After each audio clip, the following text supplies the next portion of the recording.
ഇതിന്റെ തുടക്കം എങ്ങനെയായിരുന്നു? അതിനെക്കുറിച്ച് ഞങ്ങളുടെ ഓഡിയൻസിനോട് ഒന്ന് പറയൂ. സോ ആക്ച്വലി ഞാനും ജിതേന്ദ്രനും ക്ലാസ്മേറ്റ്സ് ആയിരുന്നു. രണ്ടുപേരും എയറോനോട്ടിക്കൽ എഞ്ചിനീയേഴ്സ് ആണ്. കഴിഞ്ഞ 6-7 വർഷമായിട്ട് ഞാനും ജിതേന്ദ്രനും ഒരു എയർക്രാഫ്റ്റ് ബിൽഡ് ചെയ്യാൻ ശ്രമിച്ചുകൊണ്ടിരിക്കുകയാണ്. ഇതുപോലുള്ള വാഹനങ്ങൾ ഉണ്ടാക്കാനുള്ള പാഷൻ അവിടെ നിന്നാണ് ആരംഭിച്ചത്. ഇത് ജിതേന്ദ്രന്റെ ഐഡിയ ആണ്. കാരണം ഈ എയർക്രാഫ്റ്റിന് പറക്കാൻ മാത്രമല്ലേ സാധിക്കൂ, ഇനി അതിന് ഇൻസൈഡ് ദ വാട്ടർ കൂടി പോകാൻ സാധിച്ചാലോ.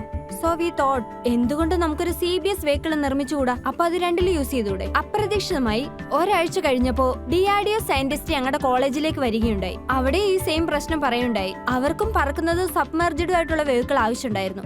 അങ്ങനെ ഞങ്ങൾ നന്നായിട്ടൊന്ന് പ്രവർത്തിച്ചു, വളരെ സമയമെടുത്തു തന്നെ. അങ്ങനെയാണ് ഞങ്ങൾക്ക് ഈ ഐഡിയ കിട്ടുന്നതും ഇങ്ങനൊരു കിക്ക് സ്റ്റാർട്ടിലേക്ക് എത്തുന്നതും. വണ്ടർഫുൾ. ഗൗതമി, നിങ്ങളുടെ സ്ഥലം ഏതാ? I am from T Narasipura. It's a taluk in near Mysuru. അവിടെയാണ് ഞാൻ പഠിച്ചതും അതുപോലെ എന്റെ സ്കൂൾ പഠനവും എല്ലാം അവിടെയായിരുന്നു. പെൺകുട്ടികൾക്ക് 10ാം ക്ലാസ്സോ അല്ലെ 12ാം ക്ലാസ്സോ വരെ പഠിക്കാൻ റെസ്ട്രിക്ഷൻസ് ഉള്ള ഒരു ഗ്രാമമായിരുന്നു അത്. എന്റെ കസിൻസിന്റെ ഒക്കെ കല്യാണം കഴിഞ്ഞ് അവർക്ക് കുട്ടികളും ഉണ്ട്. പക്ഷെ ഞാൻ വളരെ ലക്കിയാണ്. ആ കാര്യത്തിൽ എന്റെ പേരൻസ് വളരെ കൃത്യമായിരുന്നു, കുട്ടികൾക്ക് വിദ്യാഭ്യാസം നൽകണമെന്ന കാര്യത്തിൽ. എഞ്ചിനീയറിംഗിന്റെ ഫസ്റ്റ് ഇയർ പഠിക്കുമ്പോഴാണ് എന്റെ അച്ഛൻ മരിക്കുന്നത്.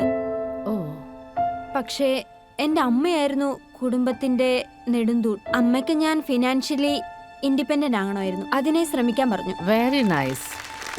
ഐഡിയ ബസിന്റെ ഈ വേദിയിൽ നിന്ന് ഞങ്ങളും നിങ്ങളുടെ അമ്മയോട് വളരെയധികം നന്ദി പറയുകയാണ്. അവരെ ശരിക്കും അഭിനന്ദിക്കുകയാണ്. ഞാൻ ആദ്യം നിങ്ങൾ രണ്ടുപേരെയും അഭിനന്ദിക്കാൻ ആഗ്രഹിക്കുന്നു.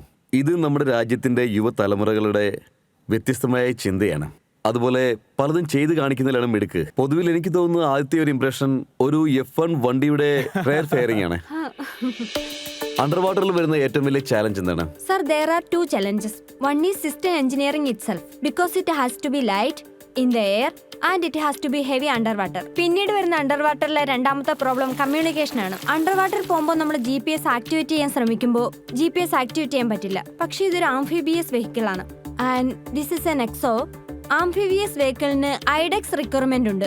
Is build for 50 metre shallow water depth. അത് തന്നെ നെക്സറിന്റെ കാര്യത്തിൽ നോക്കുവാണെങ്കിൽ 1000 മീറ്റർ വരെ പോകും. ഡീപ് ഓഷൻ ഇൻസ്പെക്ഷൻ ആപ്ലിക്കേഷന് വേണ്ടി ഇതിനെ ഞങ്ങൾ ഫ്ലഡഡ് ബോഡി ഡിസൈൻ എന്ന് പറയും. ഈ 2 എക്യുപ്മെന്റ്സും എന്തിനു വേണ്ടിയുള്ളതാണ്? അതുപോലെ എങ്ങനെയുള്ള ഇൻഡസ്ട്രീസിലാണ് ഇത് ഉപയോഗിക്കുക? ആരാണ് ഇത് വാങ്ങുവാൻ മുന്നോട്ട് വരിക? ഇത് ശരിക്കും സമുദ്രം പോലെ തന്നെയുള്ള ഓപ്പർച്യൂണിറ്റീസ് ഉണ്ട്. ഇന്ന് നമ്മൾ അത് ബോർഡറിൽ കാണുമ്പോൾ അത് വെറും ആർമിയോ എയർഫോഴ്സും മാത്രം അവിടെ എപ്പോഴും ഉള്ളതായിട്ട് തോന്നും. പക്ഷേ എല്ലാത്തിന്റെയും പിറകെ നേവി ഫോഴ്സ് നമ്മുടെ അതിർത്തി സംരക്ഷിക്കുന്നത് പോലെ തോന്നും. നമ്മുടെ കടലോരത്തുള്ള ഉപകരണങ്ങൾ അതുപോലെ മൈൻസ് എല്ലാത്തിനെയും സംരക്ഷിക്കണം. അപ്പൊ ഒന്നാമത്തെ കാര്യം സെക്യൂരിറ്റി റീസൺ ആണ്. It can stay stealth under water, just watch for sonar signals. അങ്ങനെ എന്തെങ്കിലും സോണാർ സിഗ്നൽസ് വന്നാൽ നമ്മുടെ എൻറ്റിറ്റിക്ക് നേരെ എന്തോ ഒന്ന് വരുന്നു എന്നുള്ള സിഗ്നൽ ആണത്. അപ്പൊ നമ്മൾ എത്രയും പെട്ടെന്ന് അതിനുള്ള നടപടിയെടുക്കണം. ഇതാണ് ഡിഫൻസ് സൈഡില് ആക്വ എറിക്സ് മാത്രമാണ് ഇസ്രായേൽ എയറോസ്പേസ് ഇൻഡസ്ട്രിയുടെ ന്യൂ സ്പിയർ പ്രോഗ്രാമിൽ സെലക്ട് ആയിട്ടുള്ള ഒരു marine programming. Very nice. Yes, congratulations. സമുദ്രത്തിനകത്തുള്ള എന്തൊക്കെ കാര്യങ്ങൾ ഇതിന് കാണാൻ സാധിക്കും, എത്രമാത്രം ഡാറ്റാസ് ഇതിനെ ക്യാപ്ചർ ചെയ്യാൻ പറ്റും, അതുപോലെ കടലിനടിയിലായിരിക്കുമ്പോൾ തന്നെ അത് ട്രാൻസ്മിറ്റ് ചെയ്യാൻ സാധിക്കുമോ, അതോ റിട്ടേൺ ആയതിനു ശേഷം മാത്രമേ നമുക്ക് ഡൗൺലോഡ് ചെയ്യാൻ സാധിക്കുമോ? അങ്ങനെയുള്ള ഉപയോഗങ്ങളുടെ സിനോറിയ എന്താണ്?